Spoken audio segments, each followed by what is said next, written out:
Shalom. Pada malam hari ini kita kembali berjumpa melalui renungan malam dan lagu pujian. Tapi sebelumnya mari kita buka di dalam doa.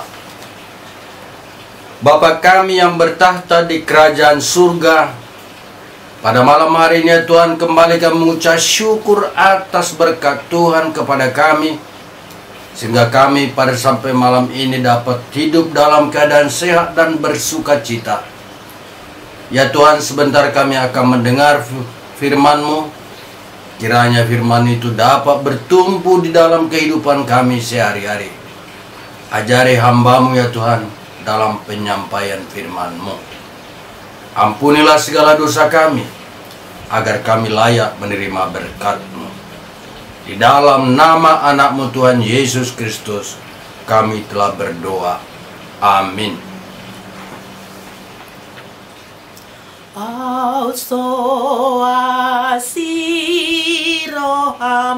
auso godang basam, tu dia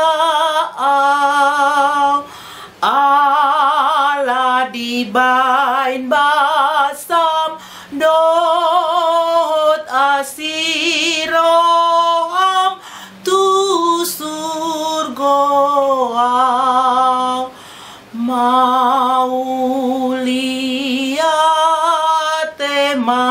diho de bata alabasam si bahendalan mi marhite anak mi tubanuam.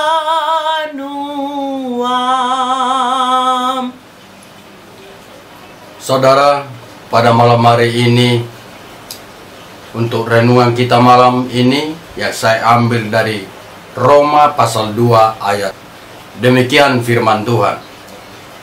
Maukah engkau menganggap sepi kekayaan kemurahannya, kesabarannya, kelapangan hatinya?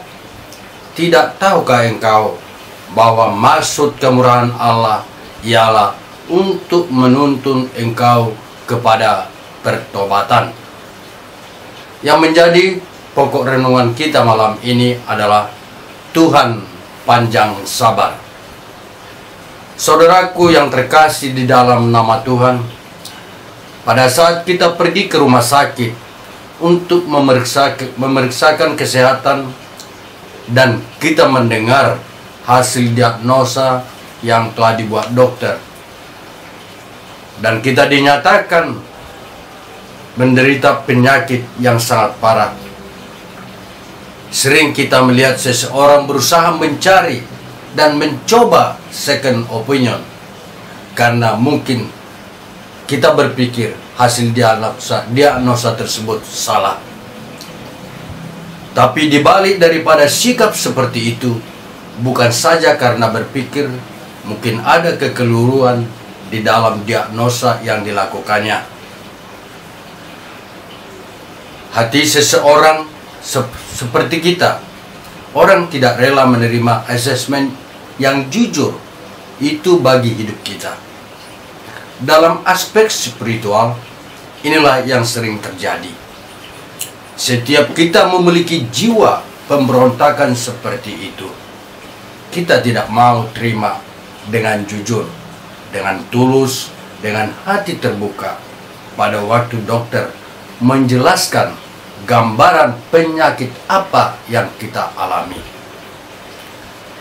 Saudaraku, hal ini menunjukkan walaupun kita sudah percaya kepada Tuhan, sikap pemberontakan dan tendensi itu senantiasa tetap ada di dalam hati setiap manusia. Dan kita harus menyadari, karena itulah sifat daripada dosa. Untuk itu, marilah kita menjauh dan menyerang dan melawan Allah, dalam melawan Allah yang suci dan benar itu. Esensi pemberontakan yang ada juga digambarkan oleh sikap Adam dan Hawa pada waktu berdosa, mereka lari bersembunyi. Kita lihat di dalam Kejadian 3 ayat 8 dan sampai 11. Tetapi tidak ada tempat dimanapun kita bisa bersembunyi dari hadapan Tuhan.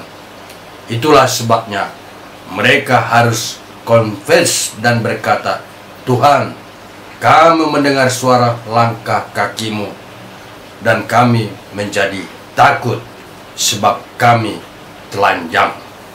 Itu adalah sikap manusia yang berdosa, yang lari bersembunyi, sikap menjaga jarak dan menjauh dari Tuhan. Saudaraku seiman, salah satu penyebab kita merasa kehilangan kedekatan dan kehangatan dengan Tuhan adalah keengganan kita untuk lebih dekat bersekutu dengan Tuhan. Sebenarnya tidak ada hal yang keliru dan salah di dalam hidup rohani kita. Kita tahu Tuhan dekat dengan hidup kita. Kita percaya kepada Dia dan sebagainya. Tetapi adakah keinginan dalam hati setiap kita ikut Tuhan Yesus untuk mengejar kedekatan dengannya? Ingat, dosa selalu berusaha menarik kita menjauh dari Tuhan, dan untuk tidak memiliki kerinduan memiliki kedekatan dengan Tuhan. Kita mengetahui bersama bahwa ada begitu banyak orang yang hatinya merasa pahit melihat cara permainan licik sebagai orang Kristen di dalam usaha berbisnis dan mengaku sebagai orang Kristen berkedok agama dan kerohaniannya untuk membius dan mengelabui seseorang, sehingga ada istilah Senin sampai Jumat membohongi orang, Sabtu Minggu membohongi Tuhan.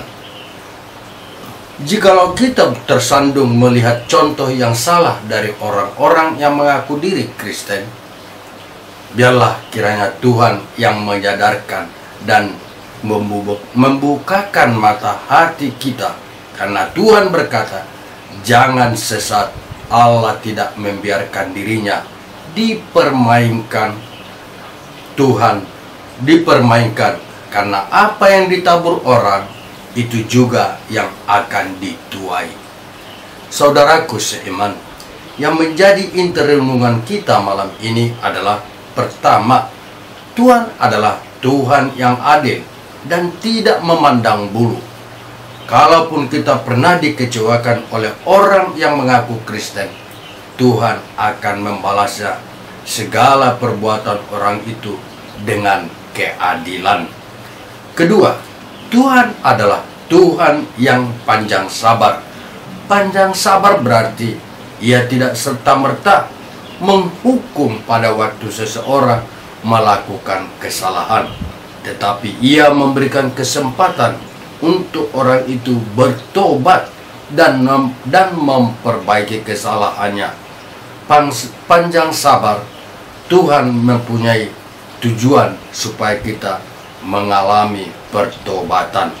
Roma 2 ayat 4 mengatakan, maukah engkau menganggap sepi kekayaan kemurahannya, kesabarannya, kelapangan hatinya? Tidak tahukah apakah maksud dari kemurahan Allah, bahwa itu adalah untuk menuntun engkau kepada pertobatan.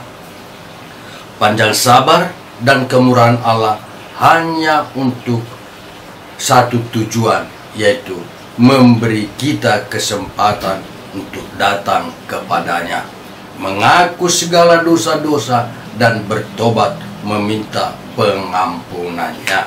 Akhirnya, marilah kita memuji, kita bersyukur kepada Tuhan dengan kita betul-betul percaya dengan berbuat baik dan melakukan hukum Tuhan. Bersyukur untuk Allah kita yang besar dan agung dan mulia, yang sedang berbicara sebagai Bapa, yang penuh kasih, yang tidak memandang muka dan menuntun setiap anaknya satu persatu. Amin. Tuhan memberkati. Mari kita tutup di dalam doa. Terima kasih ya Tuhan atas firman-Mu.